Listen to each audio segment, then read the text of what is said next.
base. Final frontier. Out there is a whole lot of darkness. I really can't see anything. I had this whole speech planned and yet I see no star. So where to start? Hey, where are the stars? You're telling me that there were no stars that day? Are you kidding?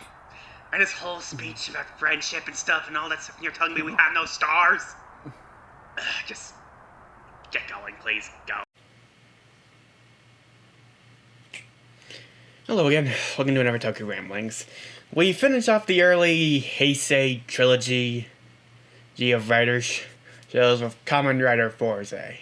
Now, they're not connected in a way, it's just they increase the amount of it's that they're all have a number thing going on with the driver. Double had 2 slots, O's had 3, Fourze has, well, 4, and they have something to do with Foundation X, though very little.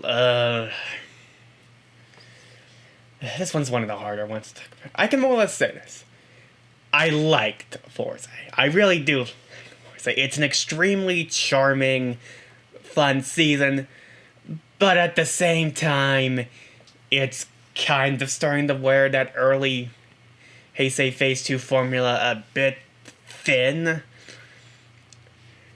So, the main synopsis of the series is that new student Gentaro Kisara, the year rise at Amagawa High School, wanting to make friends with everyone. A mission that's already off to a rough start because the school has full of your standard archetypes of jocks, nerds, cheerleaders, goths. Literally, if you know some kind of archetype of a school student, they show up here. Anyway, the school is under threat from these mysterious monsters known as Zodiards, who turn out to be Amagawa students who have been handed switches to live out whatever destructive fantasy they have in mind, whether it's getting revenge on the bullies, trying to be Miss Popular, or getting back at your mean dad. Thankfully, the school has defenders. There's sickly smart student initial jerk Kengo Utahoshi and space otaku Yukijo Jima, who intend to use the Fourze system to fight off the Zodiards. Unfortunately, Kengo is not... Kengo is not strong enough to fight off the Zodiards, so Gentaro, being the super duper nice guy he is, decided to protect the school from the greatest enemy of all. Teenage hormones! Again, I stated that more or less. This is sort of one. The season's biggest, but one of the things I had issues with was it really feels like the sort of the formula that was introduced in Deno and carried over into the second Heisei generation is starting to wear thin to a degree, in the way that the part structure is feeling less natural and more just dragged out to fulfill that point of just there's a big climactic fight and then something interrupts it to more or less extend it out to a 2-parter. This happens a good couple of times throughout the season, and there's stuff like one person more or less stopping them because he doesn't like them. Meteor does this a few times. There are some examples of decent extending it out, but it's not a lot of good things. And the cast itself, I feel like this cast gets along really well throughout most of this series. In fact, the best part about Fourze, in my opinion, is just seeing the Kamen Rider Club just interacting with another. When the cast is just allowed to do the acting thing and act like a bunch of teenagers in high school, it really works. There are more or less some people notwithstanding. Yuki's the weird one because I half like her and half can't stand her. I like Yuki Jojima, the childhood friend who sort of acts as the initial heart to the group and keeps everyone from exploding at one another. And I'm not as fond of Yuki Jojima, the super space otaku who more or less sings about space. Yes. One is endearing and has arguably one of the better episodes in the Gemini arc. The other, this is going to give me a lot of hate. Feels like a proto-Shunpei in all the worst ways. Whenever she more or less was doing her super space thing, it was grating to no end. And then there's Jake.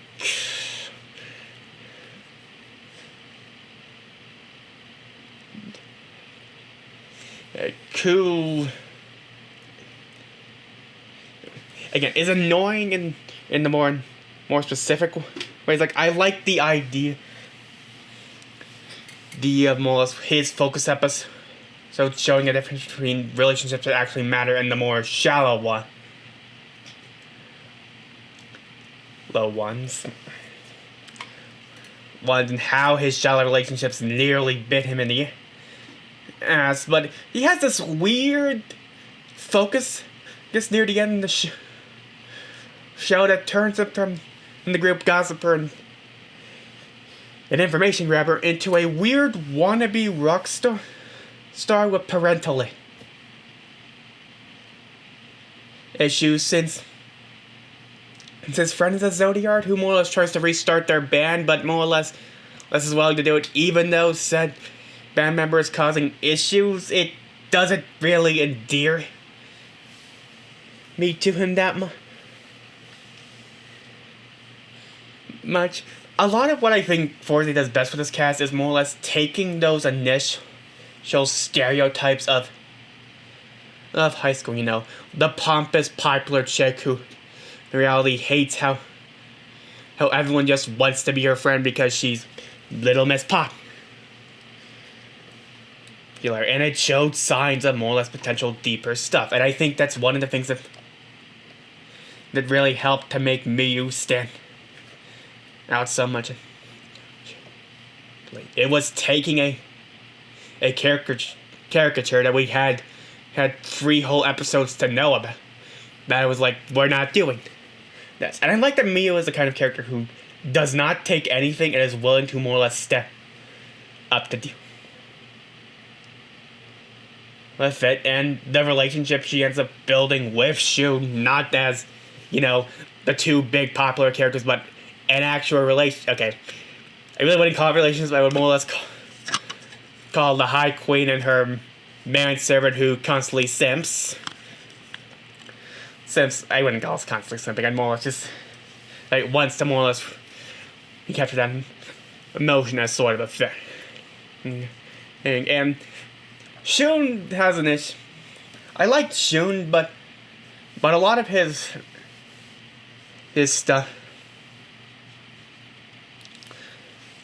stuff is surrounding Mio. The graduation thing is a big thing, but a lot of his character is tied with being the big guy who initially uses the dozer, who kind of more or less falls off of that after Meteor is introduced, so he's more just the guy around Miyu and gets company. But I do like his introductory arc and him coming to terms with wanting to be friends is one of the better things. In terms of the quintet that is not people, I would say that I really like Tomoko the best. In that, yes, she is quirky and she does quirky things, but there is an actual character behind that, a desire to hear that you don't feel like you belong, which I feel very connected to, since throughout most of high school I never felt I belonged to a specific thing. And I wanted to get out of high school because I felt more comfortable in an adult sort of relation world. Well, nowadays, I wish I'd spent more time in high school as doing the stuff instead of just mostly focusing on studies. But enough about my high school issues. I feel Tomoko sort of has. She sort of weirdly ends up being the best tying piece together when Yuki is being super space otaku for a bit as she tries to best understand the concept of Kamen Rider, since this is one of the first seasons to more or less call back that Kamen Riders are very much a thing in this universe. Because initially, Gentaro is just Fourze. He has to take the Kamen Rider Fourze name after more or less Yuki calls him. One which I think is... and how she sort of becomes this friend and heart to kind of bring Meteor back as a person, I think helps to make her one of the better members. That was sort of like the main three. I like Ken going away as this sort of mix between Philip and Ankh in the previous season, as sort of the advisor, close friend. He starts off more as an Ankh being rather jerkish and unwilling to work with, and by extension the rest of the crew. He just sees them as people around because, and that is sort of the cap of the first arc of sort of bringing together this entire misfit breakfast of people around is when he finally accepts his friendship and acts closer to a Philip while dipping back into Ankh sometimes. I do think more or less the whole Magnet arc kind of happened a bit too soon, because he immediately goes back to being unfriendly, though in this case it's more him being a concerned friend. I just think it happened a little too quickly afterward. Whereas I get the threat was kind of increasing, so they kind of need to do it, but yeah, that's sort of my issue with that. And, Gentaro is probably the best thing about this show. This actor legitimately more or less is everything that this show at its best. It is such a good performance from the guy. He is charismatic as all sin and has chemistry with nearly everyone. It is legitimately impressive. And, unlike, say, Takaharu, who I never once thought was as hot-blooded as he tried, but, I legitimately fought this guy often after he was done with scenes, would just immediately take, a 10-minute power nap before he got back up again. Yeah, this feels like a legitimate rip from the pages of classic shonen of a dim-witted but all-around well-meaning guy trying to achieve his dreams. Best understanding situations around.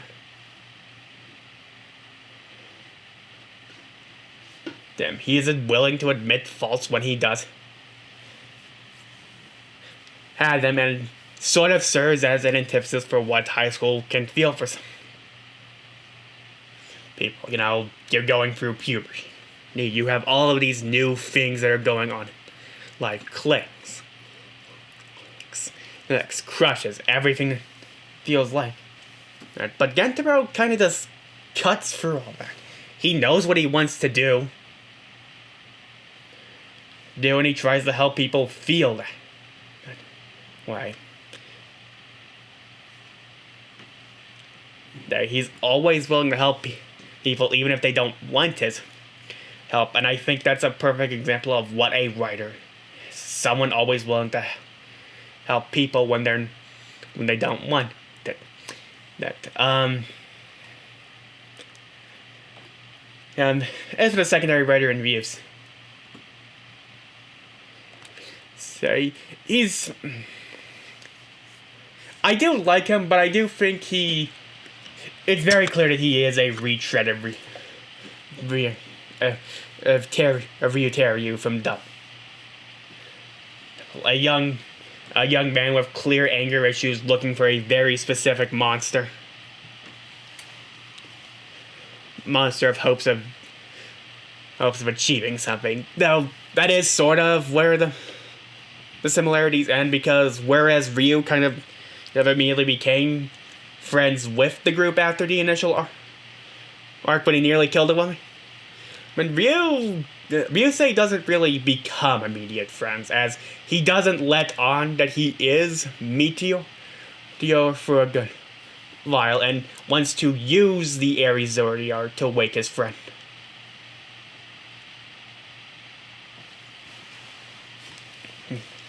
Now, another difference is that while Ryusei acts friendly around most of the group, he's also notably the first person that Gentaro does not immediately offer friendship to. Because he doesn't believe he's seeing the real him. And which, of course, we know, but it's surprising that he would know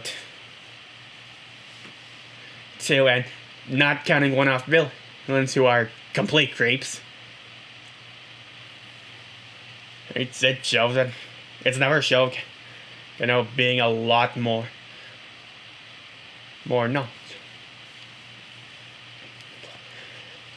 I do like him. The way he slowly comes to care for the group, I think best shown when in the Cygnus arc he protects Tomoko, even though he doesn't understand it, and of course later in the end of the Cancer arc where he is to help his friends over at Power Up, but still gets it. I think my big issue and why I think Ryu does feel like a better overall character is Ryu's issue was more or less they didn't have anything for him to do after he killed Web.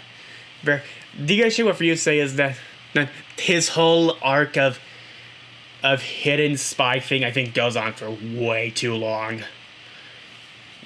It really should have ended at the Cancer arc where it's revealed that he is Meteor. When he gets Meteor Storm, or the arc where he finally finds Ares should have happened first, and then the Cancer arc where he gets Meteor Storm should have happened, because it just feels so weird that he chooses more or less the samurai, these people he now considers friends, only to go back and more or less betray them 2 arcs later. It feels weirdly inconsistent, and I can't tell if that's just because the head writer wasn't the most involved, and Riku Sanjo had to pick up a lot of things. It just feels disjointed at times, because that's sort of the weird thing about this show. It's frustrating at times. There are characters that I don't really particularly find fond, some whose usefulness is not the greatest, and yet it weirdly just continually charms. It is not the greatest in some aspects, but it is a 10 out of 10 in performance, and just keeping you consistently charmed. This is probably one of the best main cast ensembles the show has going for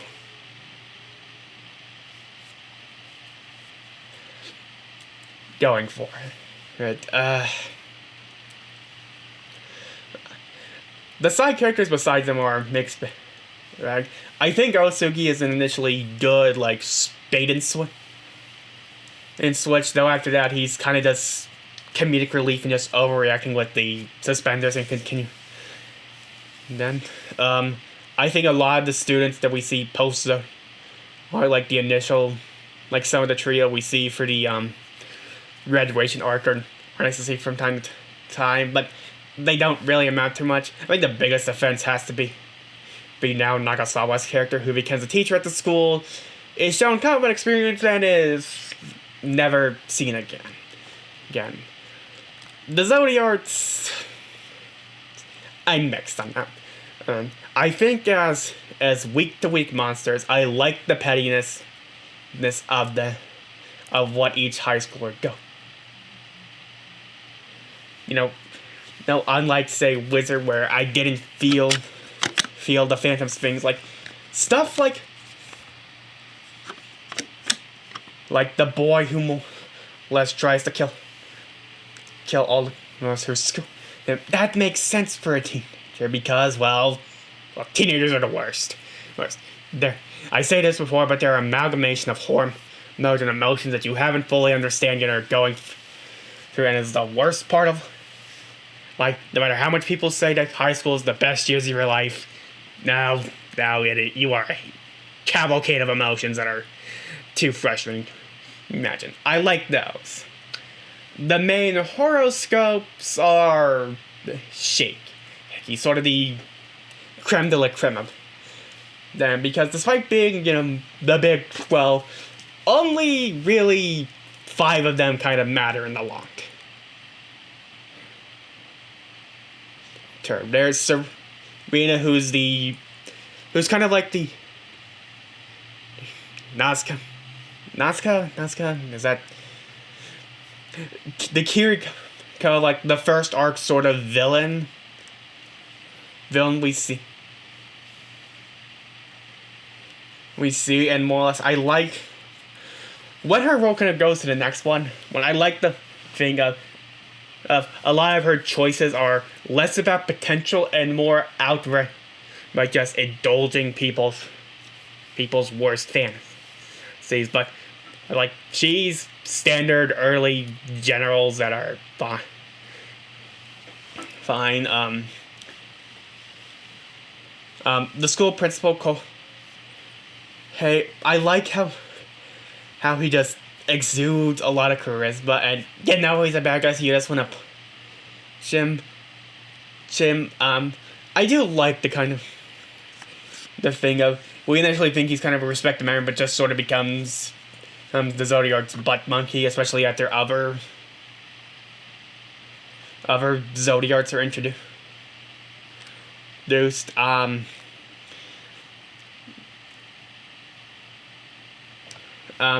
Kijima sort of serves as sort of very slightly longer arc villain, and this is one of those frustrating ones because he forms probably the biggest rivalry with the secondary writer in Ryusei, since Kijima sees a lot of him inside of him. They're both living lives prior to it, and more or less are fooling people. I kind of wish this was the Aries Zodiac, so it would make sense. It makes sense because it would make more sense because the Aries Zodiac is just a 2-parter villain that is more important to Gento's power up, since in that arc he gets the power up and reaffirms a lot of things.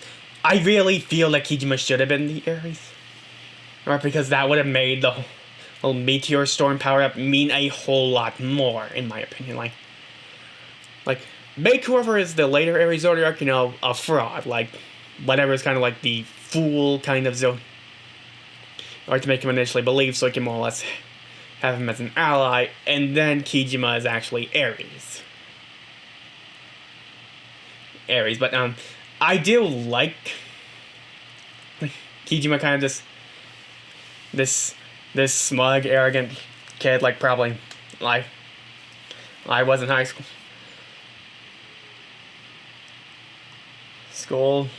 Oh, but moving on from that, we have Virgo, or Tachibana Yamamoto, who's kind of a unique take on the Shroud of he's assisting the heroes, but he's actually helping them. Again, despite that, he does have his things. Like, he is shocked when Ryusei kills Gento and cancels the translation, and is understandably annoyed about it. But yeah. I like the sort of parallels that he sees of his relationship to these modern And he tries to get Gentro to be strong without them because he feels that friendship is a... That's especially considering how he feels he's at fault for the past. Guys, I might need to take a drink break here. But, I like he sort of serves as semi-mentor role, and is also taught that, friends are still worth having to grow stronger. It is a shame that he kind of doesn't last long after his revelation. I think that could have worked well. Well, but that does lead to the big guy in Gum. No. I really like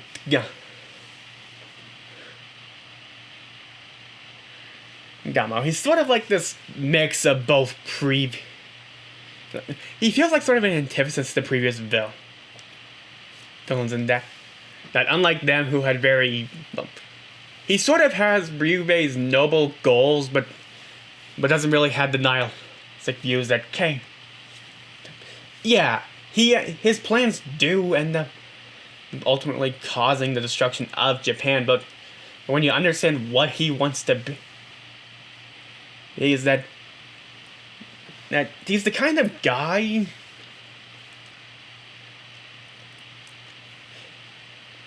who is a villain because he believes it's the best.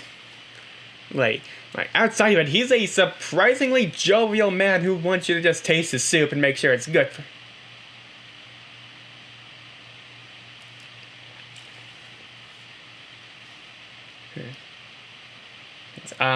I do really like how this show ends in regards to his character, where he's not defeated by some big attack from the heroes. He's taken down with a show of friendship that shows that they can't come to hate him and they just want to stop his plans. I think what kind of lowers him, in my opinion, is he spends much of the time in the background besides some rare appearances. And we don't learn much about him until the sort of end, which is something I can say more for Leo, who just is there for someone for Ryusei to fight because I realized that mistake in Double. But that's most. But the rest are primarily villain of the week fodder, and that's kind of a shame. I kind of wish there was more, it was a long story arc of dealing with them. I do like some of them. I like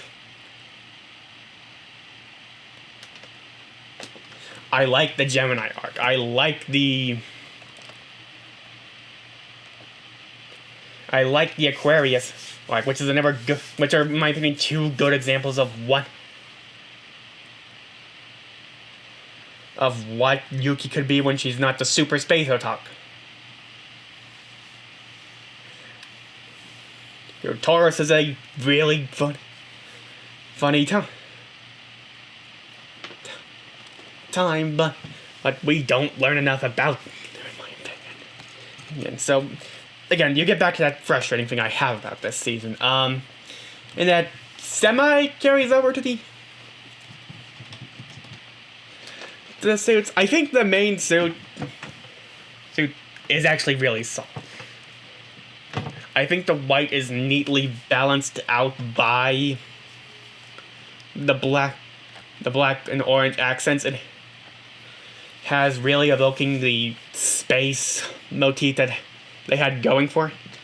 But this season I think really works. Well, the driver I'm not the biggest fan of. I don't know what it is. I know some people do like this, but I think it's just it looks toyish. I think the plasticky look of it's not the best. So I do like the countdown to the henshin that it does.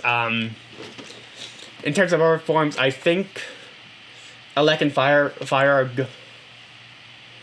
good both equally. I may lean more to Elec just for the better color scheme, since black and blue are good contrast to yellow.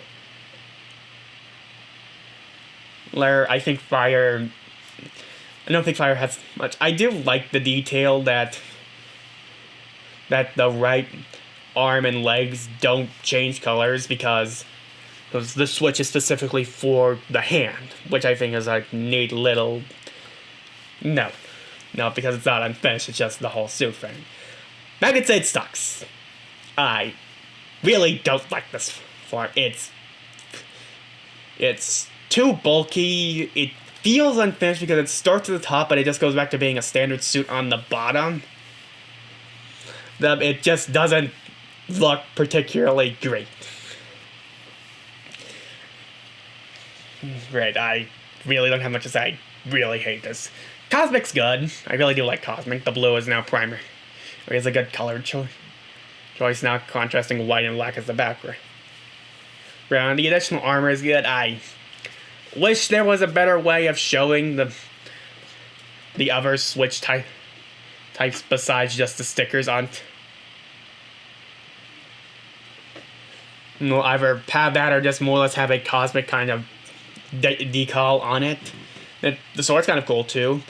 I do think Meteor kind of does beat out Fourze as the best looking suit, like the star jumpsuit with the blue accent, except for the helmet stuff is striking.